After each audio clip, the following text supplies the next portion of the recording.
Versus కులికపూడి అసలు ఏం జరుగుతుంది? ఆయన సవాలు విసురుతున్నాడు. రమేష్ రెడ్డి వ్యవహారాన్ని అధిష్టానం దృష్టికి తీసుకెళ్ళాను అంటున్నాడు కులికపూడి. రమేష్ రెడ్డిపై పార్టీ నాయకత్వం చర్యలు తీసుకోకపోతే 48 గంటల్లో రాజీనామా చేస్తానని కూడా సవాల్ విసురుతున్నాడు. మొదటి నుంచి కూడా కులికపూడి గారి వైఖరిని ఏ రకంగా చూడాలి? ఇప్పుడు కొలికపూడి శ్రీనివాసరావు అంతకుముందు ఉద్యమంలో పాల్గొన్నారు. తెలుగుదేశం పార్టీలో టికెట్ వచ్చింది, తిరువురులో ఆఖరి నిమిషంలో చేశారు. ఇదంతా బాగానే ఉంది. రమేష్ రెడ్డి ఏం చేశారు? నిజంగా ఆరోపణల వివరాలు ఎవరు అట్లాంటి ఆరోపణలు వచ్చినా వాటిని విచారించి దోషుల మీద చర్య తీసుకోవాలి. ఇంకా రెండో అభిప్రాయం ఏం లేదు. కానీ చర్య తీసుకోకపోతేనే రాజీనామా చేస్తానని ధర్నా చేయడం ఒక పార్టీ శాసనసభ్యుడు తప్పకుండా ఒక ట్రబుల్ మేకర్ లాగా ఉన్నాడు కొలికపూడి అనే అభిప్రాయం తెలుగుదేశంలో బలంగా ఉంది. శాసనసభలో కూడా మొన్న సమావేశాల్లో 1-2 సార్లు నాయకులు కొంచెం జవాబులు చెప్పేటప్పుడు అప్పుడు ఆ చెలుకులు అవి కూడా మనం చూస్తాం. ఈ సమస్య నిజమైందైతే దానికోసం ధర్నా చేయొచ్చు. పోలీసుల నిజంగా చేయాల్సింది పోలీసుల దగ్గరికి వెళ్ళి కేసు పెట్టి ఆ యాక్షన్ అది తీసుకోవాలి. మరి దీని మీద ఎందుకు చేస్తున్నారు? రెండోది, మీరు వెంటనే చేయకపోతే అదే 48 గంటలు నేను చేస్తున్నాను అదేంటి దాని తాత్పర్యం? ఇది కొలికపూడి వ్యక్తిగతంగా చేస్తుంటే మటుకు పార్టీని ఒక విధంగా ఇబ్బందిలో పెట్టడం అనే ఒక పరిస్థితి అనుకోవాలి. ఒకదాని తర్వాత ఒకటి ఆయన మీద అనేక ఆరోపణలు వచ్చాయి. అలాగే మీడియా వాళ్ళ మీద కూడా ఒక విధంగా మాట్లాడిన పరిస్థితి వచ్చింది. అంతకుముందు నుంచి ఉన్న పార్టీ నాయకులు సీనియర్లు వాళ్ళు కూడా భరించలేని పరిస్థితి వచ్చింది. శాసనసభలో కూడా వచ్చింది. నిన్ననే ఎవరో తెలుగుదేశం నాయకుడు మాట్లాడుతున్నాడు. ఈయన ఇప్పుడు అంతకుముందు ఎవరినో ఒకసారి ఎవరితో చెప్పుతో కొట్టాడు, ఇంకోరిని గట్టిగా మాట్లాడాడు. వీటన్నిటితో చాలా మిలిటెంట్ అనే ఒక ఇమేజ్ వచ్చి ఈ సోషల్ ఈక్వేషన్స్లో ఆయనకి ఇచ్చాము. కానీ కొలికపూడి కాస్త మా పార్టీకి కెలికపూడి అయిపోతున్నాడు అని వాళ్ళు వాడినటువంటి మాట. కాబట్టి ఇక్కడ మహిళల మీద ఇటువంటివి జరగడాన్ని ఎవరు కూడా హర్షించరు. కానీ దానికి అంతర్గతంగా శాసనసభ్యుడిగా ఆయన చేయగలిగింది చాలా ఉంది. కానీ హెచ్చరిక చేయటము ఇవన్నీ అంటే లేదంటే ఇంకొకటి అనుకోవాలి.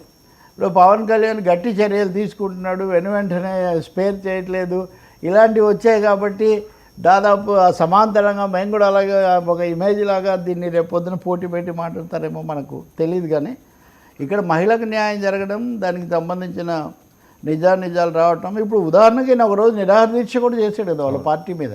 అప్పుడు పార్టీ వాళ్ళే విమర్శ వచ్చింది. చివరకు వరలరామయ్య ఎవరో ఫోన్లో మాట్లాడితే అప్పుడు విరమించాను అని చెప్పారు. కాబట్టి కొంచెం విపరీతంగా, కొంచెం వివాదాస్పదంగా ఈయన వ్యవహార శైలి ఉంటూ ఉంది.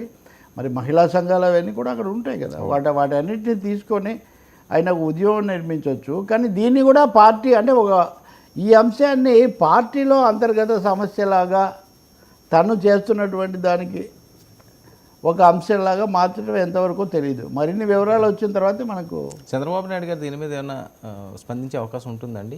ఖచ్చితంగా ఇప్పుడు 2-3 మీద ఇప్పటికి ఆయన తీసుకున్నారు. కానీ అనేక కారణాల వల్ల, ముఖ్యంగా సామాజిక నేపథ్యం ఇవన్నీ చూసినప్పుడు ఆయన కొంత అవకాశం ఇస్తున్నట్టుగా ఉంది. లాంగ్ రోప్ అంటారు చూడండి, కొంచెం సర్దుబాటు చేసుకోవడానికి.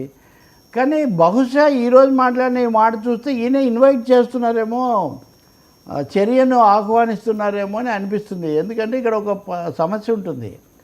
చర్య కనుక పార్టీ తీసుకుంటే శాసనసభ్యత్వం అలాగే ఉంటుంది. ఓకే, ఏ సభ్యుడని, నేను కొలికపూడి గురించి చెప్పట్లేదు, మీరే ఎమ్మెల్యే అనుకోండి, మీరే వేరే విధంగా వ్యవహరిస్తే అప్పుడు మీ మీద ఫిరాయింపుల చట్టమో లేదా పార్టీ విప్పు ఉల్లంఘనో మీ మీద నేను చేయొచ్చు. కానీ నేను కనుక పార్టీ కనుక మీ మీద చర్య తీసుకుంటే మీ శాసనసభ్యత్వం మీకు సురక్షితంగా ఉంటుంది. అందుకనే చాలామంది ఇప్పుడు రఘురామకృష్ణరాజు కూడా 5 సంవత్సరాలు వైసీపీలో ఉండి ప్రతిరోజు కొలువు సాయంత్రానికి కచేరీ పెట్టుకుంటూ రాజీనామా మాత్రం చేయలేదు. ఎందుకనంటే ఆయన మీద చర్య తీసుకోలేదు వైసీపీ కూడా. వైసీపీ వాళ్ళు ఎందుకు చర్య తీసుకోలేదు? అది ఒక బీజేపీ భయం ఒకటి. రెండో, చర్య తీసుకుంటే కూడా ఆయన సభ్యత్వం రద్దు కాదు, కాపాడబడుతుందని. అలాగే బీఆర్ఎస్లో, టీఆర్ఎస్లో ఆలయ నరేంద్ర లాంటి వాళ్ళు. కానీ ఈ విషయాలన్నీ అటువంటివే. Kolikapudi inviting trouble in the party అనేది అయితే అనిపిస్తుంది. చర్య మరి తీసుకుంటారా? చంద్రబాబు ఇంకొక లాస్ట్ ఛాన్స్ ఏమైనా ఇస్తారా?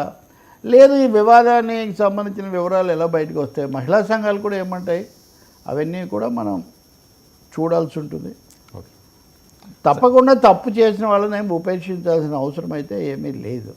బట్ సెకండ్ యాంగిల్, ఈయన కొలికపూడి ఇప్పుడు మహిళా సమస్య కాదు కదా, ఇక్కడ కొలికపూడి చేస్తున్నటువంటిది కాబట్టి అంతర్గత అంశాలు కూడా దీంట్లో ప్రధానంగా ఆయన దృష్టిలో ఉన్నాయని మనం అనాల్సి వస్తుంది. అది అసెంబ్లీలో కూడా వచ్చింది. బహుశా ఇది వచ్చిన తర్వాత అధిష్టానం కూడా ఏదో దశలో తీవ్రంగా తీసుకునే అవకాశం ఉంది, రియాక్ట్ అవుతుంది.